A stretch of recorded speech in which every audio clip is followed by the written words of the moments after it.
স্বপ্ন ছিল লেখাপড়া করে বড় চাকরি করবেন, তখন বৃদ্ধ বাবাকে আর রিকশা চালাতে হবে না, মাকেও কাজ করতে হবে না অন্যের বাড়িতে।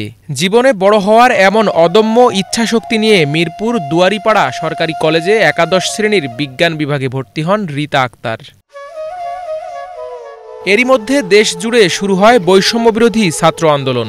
সহপাঠীদের ডাকে আন্দোলনে যোগ দেন রীতা। হাসিনা সরকারের পতনের দিন ঘাতকের বুলেট কেড়ে নেয় তার জীবন, সেই সাথে অপমৃত্যু ঘটে তার হৃদয় লালিত স্বপ্ন আর পিতামাতার প্রত্যাশা। 16 আগস্ট থেকে যখন আন্দোলন হয় তখন থেকে আমার মেয়ে আমার গেটের সামনে আন্দোলনটা হতো। তখন আমার মেয়ে আমার ছেলে আমি বের হতাম, সবাই বলতো যে খালা মায়েরা আমাদের চোখে ধুমা লাগছে, আগুন ধরে চলে দাও বা পানি খাওয়া বা বিস্কুট দাও, এ ধরনের বলতো। তখন আমার মেয়েরা ওই জায়গায় যাইতো বা আমি যাইতাম, সবাই যা খাওয়া দাওয়া ও পানি দেওয়া না আগুন লাগা দেওয়ার কাগজপত্র দিতাম। সময় আমার মেয়ে বলতো যে মা আমার মোবাইলে মেসেজ আসতেছে, আমাকে যাওয়া লাগবে, আমার যে ছাত্র জীবন। আমি বলছি যে না, আমার গেটের সামনে ছাড়া বাইরে যায় না।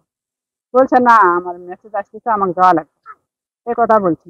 বলার পরে আমি বলছি যে তুমি মেয়ে মানুষ, আর মেয়ে তো আমার বাসার বাইরে যাইতো না। দুপুর পর থেকে মনে কর শুনতে পাচ্ছি, আমি বাসা যাওয়ার পরে শুনতে পাচ্ছি যে ওভারব্রিজের গুলি।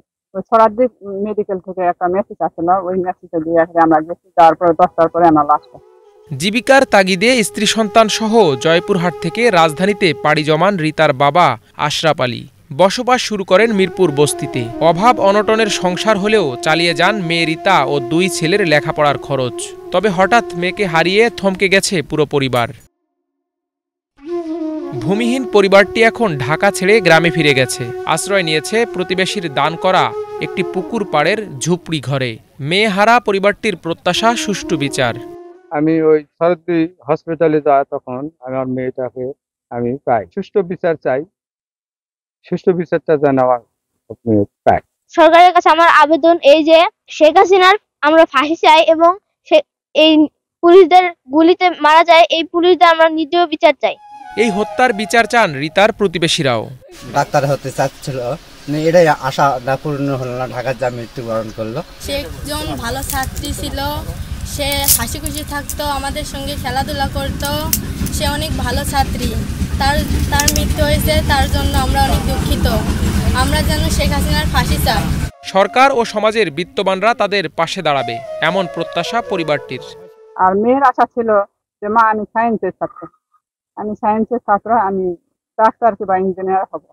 আমার সংসারের অভাবের জন্য আমার কখনো আমার জীবনটা নষ্ট করো না, যেভাবেই হোক আমাকে আপনারা লেখাপড়া করান, এই আশা করছে। এরপরে আমি পুরা মাস থাকার পরে আমি ভর্তি করাতে পারিনি।